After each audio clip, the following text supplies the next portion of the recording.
Greetings, fanboys and fangirls. Jared here with another review from Fanboys Forever. Today we're going to be having a look at the brand new Super7 Ultimates Teenage Mutant Ninja Turtles Shredder action figure. This is one I've been looking forward to for quite a while.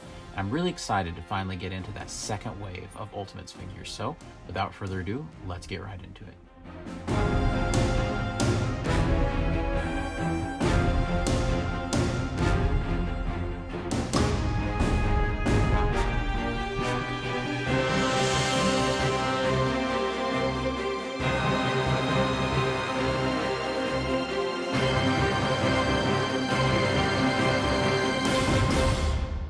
First off, we'll just look at the packaging very quickly. Of course, the Shredder does come in one of those cardboard mailers that's custom to him that just says Shredder on it. And his packaging has a slip cover over it that is completely custom, as we've seen with the others before. As you can see, there's just a Shredder logo on the front, which I really like on a manhole cover. On the back, you can see that they have a full-color tampographic of Teenage Mutant Ninja Turtles. And of course, under the cover, we do get the box that we're familiar with from the other releases. You can see that it's kind of a sewer motif with bricks that go along the side and graffiti, as we've seen before. And if you turn it around on the back, you can see that we get a bio for the Shredder, and they call him the bad guy leader. But I think this is really cool packaging. Turtles Ultimate reviews are interesting because they're very much based around a comparison, so I like to start the reviews with the comparison. But you can see that right off the bat, it is incredibly obvious what this is supposed to be. And yes, if you're wondering why he's in such rough shape, this is my original Shredder figure from when I was a kid. This is the one. You can see that he has gotten plenty of love and plenty of play over the years, but this is it. The Turtles certainly put him through a lot. And it's really amazing how much has been recaptured here. You can see that they've got the color match just about perfect with everything. But there's also some differences here, and we're going to get into those as well. First off, you can see that with the head sculpt here, the Shredder definitely has the look of that original figure. You can see that the helmet is very bulbous and large, and even has kind of the horns almost that are sculpted to the side right there, just like the original toy had. You can see we kind of have that double-decker layer going, and I really like how they've actually accentuated those layers with a little bit of metallic paint, and up here too, because it kind of needs it. I think the design needs a little bit of varying up. You can also see that they probably came to a crossroads with the eyes and how best to replicate that. And we're going to get into the other head sculpt too here in a minute. But you can see that, you know, with the original figure, you've got kind of the dots for eyes. And of course, you know, that's not uncommon for figures of that time period. Mine's pretty worn, but you can definitely see the point that I'm trying to make. So for this one, they have very large black kind of dots for the eyes, but they've also added the whites in there. I think this was a good decision, and I think it was also a good decision to have the eyebrows pretty prominent under there. But that leads to kind of a weakness, I think, in the overall look, because most of the time when you're posing the figure, he's going to look like this. And honestly, Shredder sort of needs the eyebrows, so I have his head tilted up just about as far as it can go. Without the eyebrows, he kind of he loses something, I think, in the design, and it causes it not really to hearken to that original figure. So that's definitely one kind of area that they sort of, I think, struggled with in the design here. And there's a compromise, and we'll get into that and to what degree it works, I suppose. You can see that they have the face mask sculpted here, and they've done a great job on this part down here with the face mask, as it looks more like a cloth, like kind of veil that he's wearing over his chin and nose, rather than some kind of like a metal plate, like say the cartoon version of Shredder.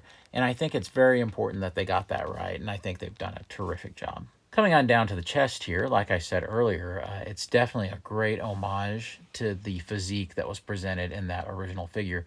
But what I like here is that they didn't go so extreme. Say, for instance, you can see that this is as wild an anatomy as it gets, where it looks like he's basically got rectangles that aren't even separated in the middle for his abs. It is literally washboard abs.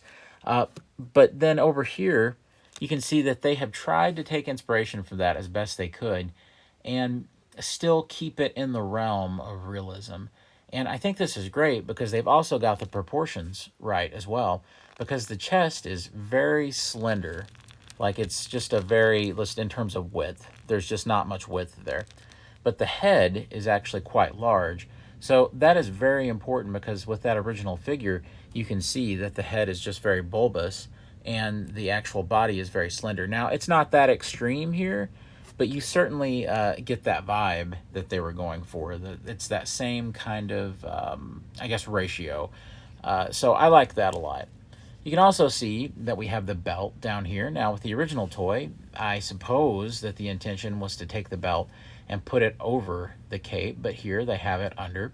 As a kid, I never really liked that. I never thought that the cape should be like embedded under the belt, but we'll get into that later because yes, you can do that with this figure for an alternative option. Moving on down, you can see that the Shredder just has the purple trunks that the original toy had, so nothing really to write home about there. You can see that the Shredder does reuse a whole lot of the leg sculpting and the boot sculpting from the Foot Clan soldier. I really love the spikes down here. They're very, very accentuated, and really they're a great match for the original. So you can see that they've got the pattern just right for exactly how it was. And of course they have done the same for the shoulder pad, and they've done the same for the gauntlet, but you'll just have to take my word for it over here. They even went to the trouble of making sure that he has the little purple straps over his hands, and that leads to the bandages up here. Even the alternate hands all have the purple strap here painted and sculpted on to each alternate hand so that it's all consistent. So moving on to the back of the figure, you can see that he has the same kind of musculature on the back there. We can just see the belt goes all the way around, and there's the wraps. On the bottoms of the feet, there's really nothing too extreme. I really do like the texture, though, because it really does seem like kind of a gauze or something. So that's nice. I think overall, they've done a good job capturing the overall look of that original figure. And they've even given you some alternative options if you really, really want to go the extra mile to get it to be like that original. So let's explore some of those. The first thing you can do is you can actually change the head out. And here he is with the alternative toyetic head.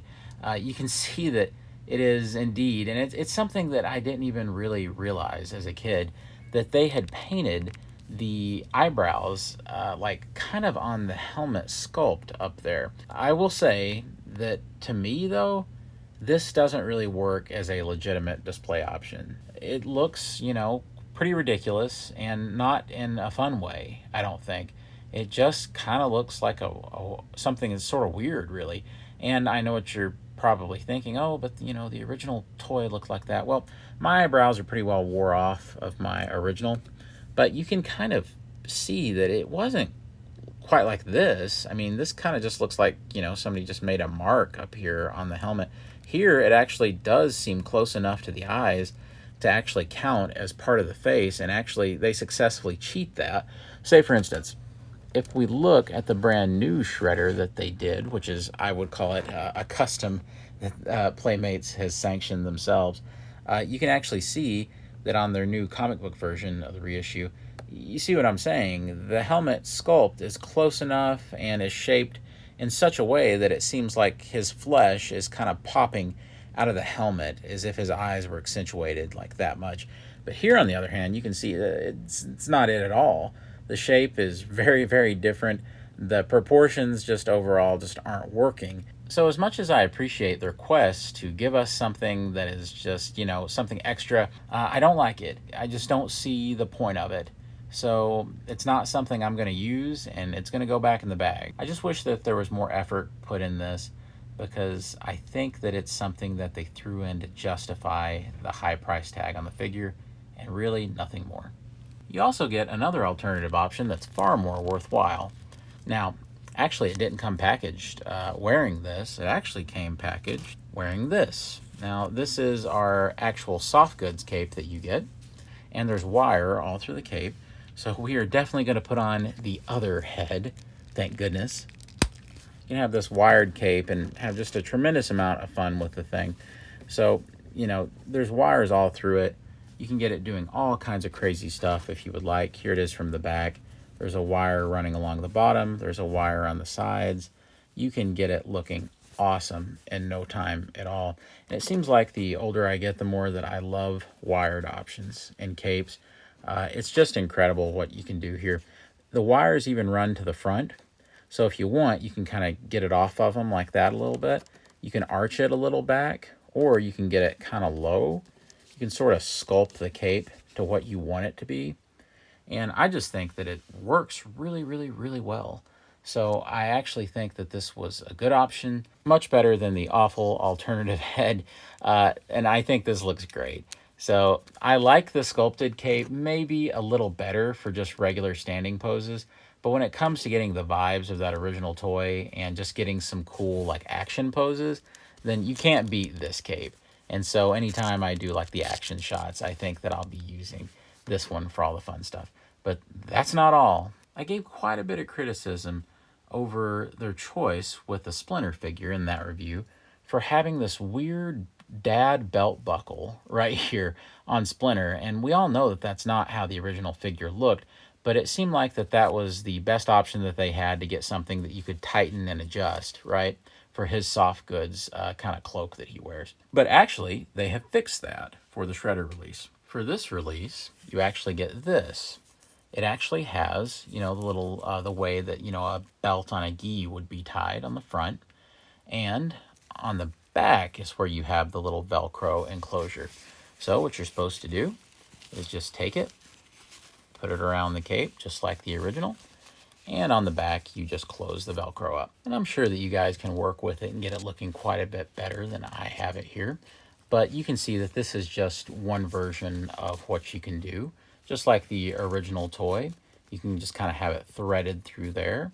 And the belt just continues all the way around. It kind of just holds it in place. So that's one way. And using the wire, you can kind of do what you want to with it. So you can billow it out on the top a little bit and kind of have it like that. So it's a great way to capture that original look. If you're like me, I never liked this look very much as a kid. I didn't want the Shredder to have his cape tied down.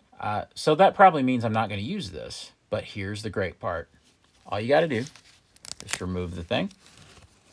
Get your cape back billowing in the wind as it should. It should be free. Free the cape. Take this thing and get it off of this figure. And thanks to a generous donation from Oroko Saki and his benefactors at the Foot Clan, Splinter, who lives in the sewers, can at least have a nice belt to go with his gi, which is in tatters. Now all he needs is one of those hats that Rodney Dangerfield was talking about in Caddyshack. Well, you buy a hat like this, I'll bet you get a free bowl of soup, huh? Oh, it looks good on you, though. I'm not sure if this is what they intended, but it looks great. And it dramatically improves a figure from the first wave. It's held on there really nice. And I am seriously just going to keep it like this now. So good for them. They fixed, to me, a major issue by giving me a little extra accessory that I could use with Splinter from Wave 1. So thank you guys. Appreciate it. The articulation is definitely a divisive thing, so let's get right into it. The head has a little bit of range up and down, but really not all that much. And I wish that it had more, and I think it should have more, honestly. But it's just one of those things. There's not that much side to side either. You can hardly get it to hold anything side to side. I definitely think at the 6-inch scale, 7-inch scale, that shouldn't be a problem. Moving on down, we can see that the shoulder pads are going to be inhibiting quite a bit of the articulation this way. As a matter of fact, that's pretty much all you can do. Now it's almost 90, and honestly it does a little bit better than I even thought it would. You can see that the shoulder pad just kind of goes over this part a little bit, and that is the only thing that saves it over from even being able to do this much. So I'm glad that they thought of that. It could have been far worse. I was actually expecting it to be far worse, but you can get some pretty good stuff with those. You do get a bicep swivel. You get a single jointed elbow. And with the Shredder, I really think it should have been double jointed. You have companies like NECA that's already given the Shredder double jointed elbows. And it's kind of a shame that at a much higher price point, they couldn't do the same for us on these. Really limits some of the things you would like to be able to do with this guy. You don't get a cut either down here at the wraps. And let me tell you why this is a problem. Yes, you get a cut at the wrist, but look, I can hold the arm out and I can turn this wrist right here, right? But guess what's not turning with it? As he does this, as you might think he's like threatening at the turtles, look what doesn't go. It's the spike gauntlet isn't moving with it. Now, there is a remedy for that. You can take the whole arm and just move it up like that, but it leads to some awkwardness because then you can only flex it this way. Now, I understand that that's probably not a very big deal, but I really think that that's something that could have been remedied at this price point. Keep in mind, this is a $50 to $60 figure. So I think that that should have been looked into and probably should have been solved early on. Up here, we do have a hinge, and all the hands just hinge. And of course, like I said, it rotates at the wrist. We can also see that we don't have anything right here in the ab area. This is also a point of contention, I think, for some people with these figures. Now, keep in mind that NECA doesn't ever really do much of anything there either for most of their normal Shredder figures. But there are companies that have. You even had the now defunct DC Direct. They even were able to give, you know, kind of some motion right here with their Shredder figure. And they even had waist swivel as well. So it's not impossible. It shouldn't have been impossible to have added that. I do get it because they don't do it for really hardly any of the other characters, except for the turtles who have a little bit. You do get a waist swivel, and that works pretty nicely for, I think, most things you're going to need to do with this guy. Moving on to the hips, I was actually fairly concerned about these, because with the foot soldier from the first wave, these actually felt pretty bad, and I actually thought that I was going to break these a whole lot. It never did, and they were fine, and eventually I kind of got them loosened up, but they were just sort of unpleasant feeling, and I knew that this was going to be reused.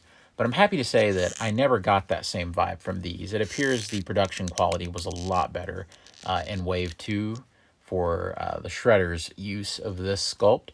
So I never got all that weird herky-jerky movement that's on the foot soldier.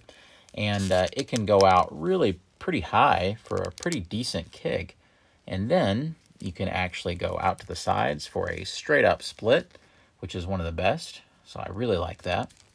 Going back, you can get about that far, but it's kind of stopped by the butt. You do get a swivel up here that's at the upper thigh. You also get just single joints, once again, on the leg down here. And this one, once again, barely, maybe sort of doing 90 degrees. But it's just such a shame that there's not double joints down here.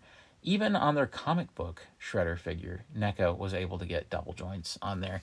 And like I said, this figure is a lot more expensive than those. So it should be there.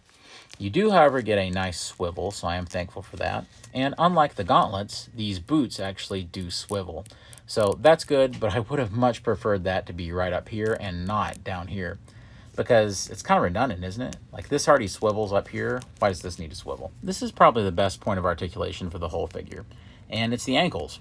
And I was really surprised by just how nice that these were. But really, they can just do so much. There's a great hinge. They have all sorts of great rotation, and there's a rocker in there.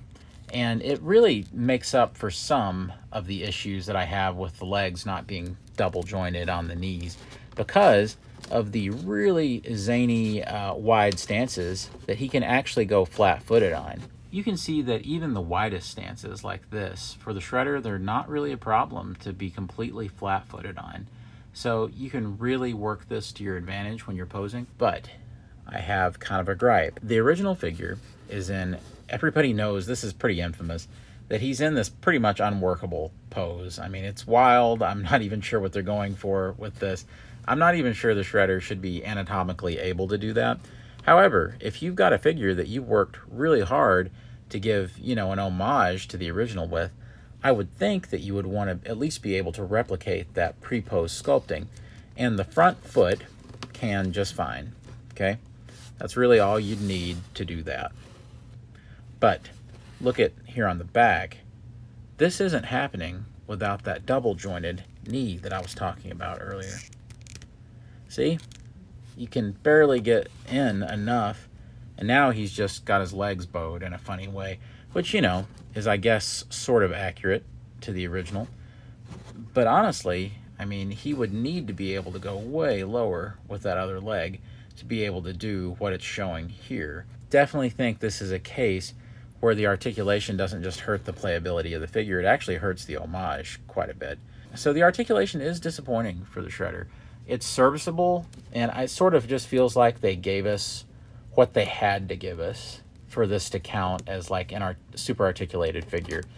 But really, they should have sprung for double joints in several different areas, And at the price that they're charging, it shouldn't have been a problem. Accessory-wise, the shredder does come with quite a bit of cool stuff. You can see that he does come with his weapon sprue right here, and it's kind of difficult to keep it from falling over. But I will say that they must have made some sorts of improvements here to keep this thing from falling over quite as easily as the first wave stuff did, because there is no way I could have stood those up like that in the first wave. So good for them, they actually made quite an improvement. Now, if you wanted to, you could snip these right out of the sprue, I suppose, and you could use these, but why would you when they actually include all of those accessories painted? So you can see that we have this, and I'm not going to attempt to say some of these Japanese weapon names, which he can just fit into his hand. And we have this one, and we have some shurikens or throwing stars here. And the shredder does come with this sword. Now, this is where things get a little weird. Originally, on some of the promo images, I'm pretty sure that they shown an image of the shredder with 2 of these swords. I do believe the shredder only comes with 1, and that's unfortunate. Once again, I would have much rather had 2 swords than the dopey head, that we get. And I love alternate head sculpts, except, in this case. So it looks fine with them. I like all the detailing on it, like the gold on there. And it's certainly a nice looking sword for the shredder. It would have been nice to have gotten the 2. Now, if I had never seen that picture, maybe I wouldn't have even noticed that there wasn't 2. But still, it's just something to keep in mind. The last accessories the shredder includes are alternate hands. You can see that he comes with some closed fists right here. And he also comes with some open hands. And he also comes with accessory holding hands, which would be nice if he had 2 swords so that he could utilize both at once. I do appreciate that they were sure to include his open hand so that you can replicate the crazy thing he's doing from the original toy where his hand is open. They didn't have to do that. I'm glad that they did it to try to at least homage the pose correctly. We'll go ahead and switch the shredder back to his sculpted cape. It is worth noting that all the paint detail on this is really nice, and I like all the highlights, like the light purple and the dark. That even carries forward to the front, where we can see we have kind of some airbrush shadow detail. It comes down to a really cool point. Because of the nice sculpting, it is really hard for me to leave this off for too long without just wanting to go right back to it. So I do think it looks really nice, and I'm more likely to use this sculpted cape than I was to use Splinter's sculpted robe. Scale comparison time, and I really like this scale difference here. The Splinter is much smaller than Shredder, as I believe he should be.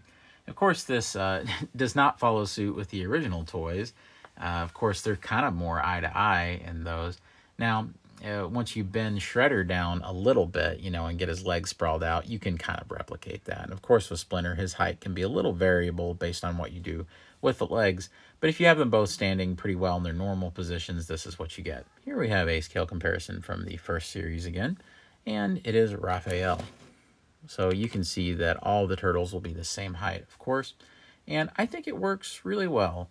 The turtles kind of come up to about his shoulders, and I think that's just about the right size difference there. Another fun one is Baxter Stockman from the first series. Of course, Baxter might have been the very strongest figure from that first series, just because of how massive he was. And it looks terrific with Shredder. I think just like the turtles, if you straighten him up just a little bit, he pretty much comes up to the shoulder of Shredder. Here's a little preview for an upcoming review. Of course, in Wave 2, we had this guy, Bebop. And to make this work, I actually had to move my camera back a little bit. He's absolutely massive. I mean, it's absolutely gigantic. So I think this scale is terrific, and I love it that they're actually putting this kind of size into Bebop and Rocksteady, presumably. Something that I neglect doing, probably far too often in my reviews, is to actually give an actual measurement of the figure. I realize there's many people who are interested in that sort of thing, so let me go ahead and show you that Shredder pretty much comes up right to the 7 mark to his helmet there. Matter of fact, if we straighten him up and just put him right there, you can see that on the ruler, it's almost exact right there on the 7. Because of the reused sculpting, then it really shouldn't be too much of a stretch to have one of the foot soldiers from the first wave right beside of him. And sure enough, they are pretty much eye to eye. Of course, at this scale and this price point, I don't see too many people army building too many of these foot soldiers, but I suppose it would look pretty cool with Shredder. Can you mix and match with other lines? So say, for instance, if you take some of your NECA comic book foot soldiers, how would that look? Turns out they're a little small, but honestly, you could cheat it. I think that it really wouldn't look that bad. So I actually think that's possible and quite doable. Speaking of NECA, let's go ahead and do a little face-off between this Shredder and just some of the other Shredder options out there. Here we have Cartoon Shredder from NECA. You can see that the scale is really not that far off, even though I would say that it's obvious that Super7's is definitely in a larger scale. I actually think they look fairly decent together. Another one that you may be interested in is the actual NECA comic book Shredder. Of course, it's still probably one of my favorite figures in the collection, and you can see that they actually look fairly nice together. And it's funny to see how much kinship there is between the helmet sculpts, because at this time, keep in mind, they pretty much just had the comic book artwork to go off of when they did that original Shredder figure. And so the helmet, as a result, definitely the top of it reflects what you see in those original comics. But I think they actually look pretty nice together. As a matter of fact, you can have really a sort of a pretty display here. And yeah, I think you've got something pretty nice there, actually. Moving on to another NECA option. We have the James Sato movie Shredder. To me, this may be the greatest Shredder figure ever made. And it wasn't dethroned by Super7's effort for as good as it is. And of course, this is definitely, in my opinion, the pinnacle of Shredder figures. So I don't really know how you do any better than that. But still, they look pretty nice together. Now, he is on a stand, so if I take him off, we can actually see that scale-wise, they're very similar. Just for fun, we'll look at Super Shredder here from NECA. Super Shredder is also an unbelievable achievement by NECA. It's just in terms of sculpting and paint work. And you can see it's pretty funny. Yeah, he's way up there. Shredder's way down there. Still, it's kind of funny to see them together. Another comparison some may be interested in is the now defunct DC Direct's Shredder from the Turtles vs. Batman movie. You can see that it is definitely in a slightly smaller scale, but it's kind of fun to see these two together. And now it's the scale comparison that everyone has been waiting for. I saved the most appropriate one for last. Yes, I know, you've been waiting.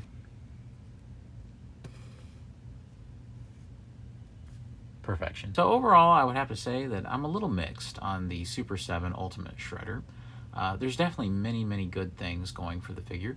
For one, you have some great sculpting that really works as a terrific homage to that original figure, but doesn't really work as pretty much any other version of the Shredder. There's also adequate articulation that I think gets the job done, but doesn't go an inch further than just getting the job done for collector articulation. You also have a pretty good amount of accessories, even if some of them don't really make much difference, and maybe a sword is missing. Another big positive is the fact that it comes with that extra belt that works so great for Splinter, and it also comes with that terrific wired cape. But there's plenty of negatives as well. I'm not sure that they ever could figure out a really good balance about those eyebrows, or about the way that the eye paint was applied on the original figure.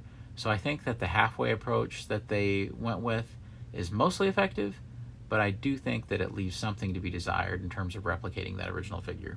Speaking of leaving something to be desired, the alternative head will definitely haunt your nightmares. I think that's unfortunate and is kind of a knock against the figure that they didn't try to do something a little more accurate to the original toy, and instead it just kind of comes off as silly. Also, the articulation, for as serviceable as it may be, does prevent the figure from actually going into the original pose. So that's a really big bummer. No double joints anywhere. The last big negative is the price. At about $60, because with these Ultimate figures, that is what they're charging, I certainly think that it can be a stretch for some of these releases, particularly when you have more of just a human character like Shredder. I think that if they had went the extra mile when it came to articulation, this price would have been easily justified.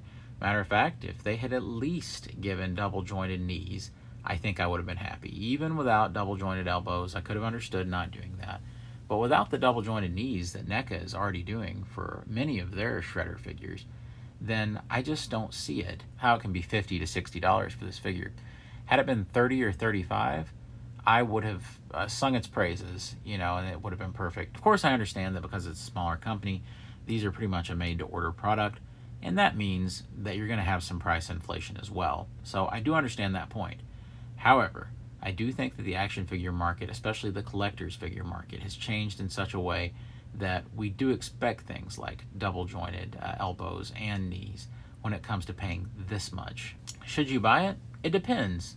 If you're a completist for the line, then of course you should. But if you don't really care too much about that original toy of the Shredder, I don't see any reason for this figure to really change your mind, and that's a shame, because a lot of the times the best reversionings of stuff like this will give you a reason to go ahead and grab it. But I'm not sure that I feel this way about that one. I love the original Shredder figure for its flaws and everything it is and everything it's not, as a matter of fact. So I can appreciate this one for what it is as well. And it certainly is a fairly accurate representation of that original toy, so it works for me. However, if you don't really have any kind of tie to that original figure, then this isn't one that's going to change your mind or elevate that original design or idea beyond that first figure. On the brighter side, I would say that overall as a line, Super 7 is actually beginning to completely win me over, so much so that I'm kind of distancing myself and getting out of the whole NECA cartoon figures. I'll still buy their movie releases because I think those are terrific, and of course if they will do anything more for the comics, I'll buy those as well. But I'm going to focus more on these Super 7 figures. So I definitely think that that's quite a high endorsement for those. If you're hesitating on Shredder, but you're pretty sure you're going to get the rest, I would just go ahead and grab him for that reason. You do need an original Shredder to go with the rest of your line, especially if you got a foot soldier from the first wave. Alright guys, that'll do it for me, and I hope you've enjoyed this special review of the Super 7's Ultimate Shredder, and I hope that you'll find the time to leave us a comment down below. Do you agree with my criticisms of this figure? Do you think I was being a little harsh, or do you think maybe I wasn't being hard enough?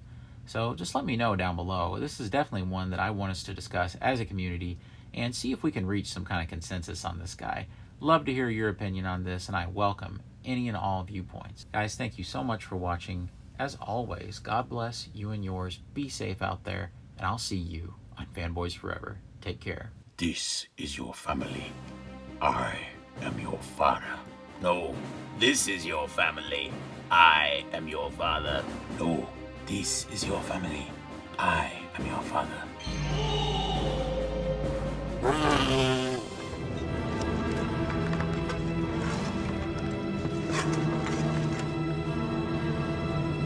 This is your family. I am your father. I thought perhaps you had gone into hibernation. Take me to the grocery. I need to go pay my electric bill. Take me out of my misery. I have a doctor's appointment. I need to go buy bananas. No! This cannot be. It truly has been a long time.